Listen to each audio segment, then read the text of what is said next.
সকাল থেকে খুব সুন্দর রোদ উঠেছে, আর এই রোদের সদ্ব্যবহার না করতে পারলে মনটা যেন কেমন কেমন হয়। তাই সব বালিশ বিছানা একদম রোদ্দুরে ফেলে দিয়েছি। এই কাজটা আমি কিন্তু সারা বছরই করে থাকি। আবার এখন ডাক্তার দেখানোর পর ডাক্তারবাবুও বলছেন আমি যেন বালিশ বিছানা প্রত্যেক দিন রোদ্দুরে দিই, তারপর সেই বালিশ বিছানায় শুই। কারণ এত ঠান্ডা লাগার ধাত আর এত সর্দি, একমাত্র রোদ্দুরের তাপেই নাকি আমার ভেতরে সব সর্দি গলে জল হয়ে একদম নাক দিয়ে বেরিয়ে আসবে। জানি না কতটা সত্য। আর এই রোদ্দুর দেখে মায়ের এই তালবটাও রোদে দিয়ে দিয়েছি, এটা রোদ্দুরে থাকুক।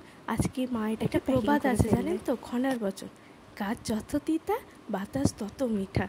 এই কারণে দেখবেন নিম গাছের তলায় বসলে নিম গাছের হাওয়াটা আমাদের খুব সুন্দর আরামদায়ক লাগে, কিন্তু নিম পাতা এত তেতো যে খাওয়াই যায় না। কিন্তু আবার আমার এখন জ্বর মুখে সর্দি মুখে এই তিতোটাই এত ভালো লাগছে খেতে, সেই দিকে মায়ের বাগানের উচ্ছে গাছটাও আমাকে দুটো উচ্ছে দিয়ে দিয়েছে। উচ্ছেটা মনে হচ্ছে আর দুদিন পরেই তোলা যাবে। ও, আজকে তো প্রথমে নমস্কার বলতেই ভুলে গেছি। নমস্কার, কেমন আছেন আপনারা সবাই? আশা করছি আপনারা সকলে খুব ভালো আছেন এবং সুস্থ আছেন। আমার এই ব্যাং ঢোকা গলায় আবারও একটা নতুন ভিডিও ব্লগ নিয়ে চলে এসেছি আপনাদের কাছে। কেমন লাগছে অবশ্যই কিন্তু জানাবেন। বালিশগুলো যেই রোদ্দুরে দিয়েছিলাম অমনি একটা কালো মেঘ কোত্থেকে এসে সূর্যি মামাকে ঢাকা দিয়ে দিয়েছে। তারপরে আবার যাই হোক, কালো মেঘটি সরে গেছে, আবার রোদ বেরিয়েছে। আর আমি এখন গেছিলাম স্নানে, স্নান করে চলে এসেছি। ভয়ে ভয়ে গেছিলাম জানেন স্নানে, বাপিও তো বাড়িতে নেই। এক্ষুনি যদি ঝমঝমিয়ে বৃষ্টি চলে আসে ওই একটুকরো মেঘেই সমস্ত বালিশ বিছানা যাবে ভিজে। এখন বাজে 12:10। আমার 10টায় একটা ওষুধ খাওয়ার কথা ছিল, সে তো গেছি ভুলে। আজকে আমাদের স্কুল ছুটি, কিন্তু মায়ের না, মা গেছে স্কুলে। মা না থাকলেই বাড়িটা যেন একদম ফাঁকা ফাঁকা। কী করব না করব কিচ্ছু বুঝে উঠতে পারছিলাম না। সারাদিন ফোন ঘাঁটতেও ভালো লাগছে না। কেসে কেসে তো জীবন ঝালাপালা একেবারে। এখন স্নান করে এসে বালিশগুলো গেছি একটু উল্টে দিতে।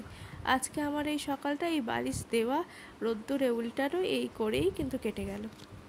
অনেকের বাড়িতেই নিয়মটা আছে, ভাদ্র মাসে আলমারিতে থাকা যত নতুন কাপড় আছে সব কিছু রোদ্দুরে দিতে হয়, মানে সমস্ত কিছুই। তবে এটা আমাদের এখানে তেমনভাবে কোনো নিয়ম নেই, কিন্তু আমি এটা ফলো করি। আমি প্রায় বছরের বিভিন্ন সময়েই কিন্তু নতুন জামা কাপড় বলুন, বালিশ বিছানা সব কিছু রোদ্দুরে দিই। এটা আমার ছোট্টবেলার থেকে অভ্যেস। আর এই রোদে দেওয়া বালিশে শুতে যে কী আরাম লাগে, শীতকালের দিকে বিশেষ করে খুব আরাম লাগে। আগের দিন বাপি একটু চিকেন এনেছিল, তো বাপিকে বলেছিলাম কিছুটা চিলি পিস করে আনতে। আজকেই বানাবো একটু চিলি চিকেন, তার জন্য একটা ক্যাপসিকাম নিয়ে এসেছে বাপি। ক্যাপসিকামেরও আবার অনেক ভাগ আছে, এই 3 মাথা 4 মাথার ক্যাপসিকাম হিসেবে ভাগ আছে। কোনোটা স্যালাড করে খাওয়া হয় আর কোনোটা ভেজিটেবল হিসেবেই খাওয়া হয়। আমার এখন ঠিক মনে নেই কোনটা কিভাবে খাওয়া হয়, তবে যখন জানতে পারবো আপনাদের তখন বলবো। এখন তো বাপি 3 মাথারটাই নিয়ে এসেছে, ওটা দিয়েই হয়ে যাবে। আবার একটু মেঘ মেঘ করছে দেখে বালিশগুলো সব নিয়ে চলে এলাম। খুব ভালো গরম হয়ে গেছে জানেন, সানে ফেলে রেখে দিয়েছিলাম তো, ভীষণ গরম হয়েছে। আর প্রত্যেক দিন যখন রোদে দিচ্ছি অতক্ষণ ধরে রোদে দেওয়ারও দরকার নেই। এর আগের দিন মায়ের রোদে দিয়ে দিয়েছিল, মাও তো বাড়িতে ছিল। আর আজকে মা নেই, তাই আমি রোদ্দুরে দিয়ে দিয়েছি। বাড়িতে মাত্র 2 কি 3টে প্রাণী, তাদের জন্য এতগুলো পাশ বালিশ। আমার আবার 2টো পাশ বালিশ ছাড়া ঘুমই হয় না। আর এই গরম বালিশগুলো যে কী আরামদায়ক লাগছিল যে কি বলবো। আর অনাথকে দেখুন ওদিকে চুলকু চুলকু করেই যাচ্ছে। দেখায় আজকে মা কি রান্না করে গেছে। আজকে একদম সাদাসিধে কিন্তু একদম টেস্টি টেস্টি রান্না করেছে মা, যেটা হলো একদম পটল পোস্ত, তেল লঙ্কা দিয়ে আলু সিদ্ধ মাখা, আর আছে ডাল, আর আছে উচ্ছে চচ্চড়ি। মা যেমনটি করে ঢাকা দিয়ে রেখেছিল আমি আবার তেমনটি করে ঢাকা দিয়ে রাখলাম। নইলে যা বিড়ালের উৎপাত আর যা মাছের উপদ্রব, এই মাছি থেকে যে কীভাবে রেহাই পাবো জানি না। তাই মা একদম পেতে চাপা দিয়ে দিয়ে সুন্দর করে রেখে দিয়ে যায়। আজকের রান্নাগুলো খেতে হয়েছিল একদম কি বলবো, এত ভালো লেগেছে। এরকম সিম্পল মেনু খেতে আমার ভীষণ ভালো লাগে। আর ভাতটা মা প্রথমে করে রেখে যায় না, 1 ফুট দিয়ে রেখে যায়, আবার বাড়ি আসার পর 1 ফুট দেয়। আজকে যেহেতু আমি বাড়িতে আছি, আজকে আমি ভাতে আর একবার 1টা ফুট দিয়ে নিলাম। ঘরের চাল তো বেশিক্ষণ সময়ও লাগে না ভাত হতে, বেশ শক্ত শক্ত থাকে, পুরনো চাল, তাই খুব একটা গলেও যায় না। আর এখন চলে এসেছি অনাথের কাছে। আমি এখানে থাকলে আমার সারাটা দিন এই অনাথ, আমার এখানে শখের গাছপালা আর ওই যে রানী কুম্ভ, এদের নিয়েই কিন্তু কেটে যায়।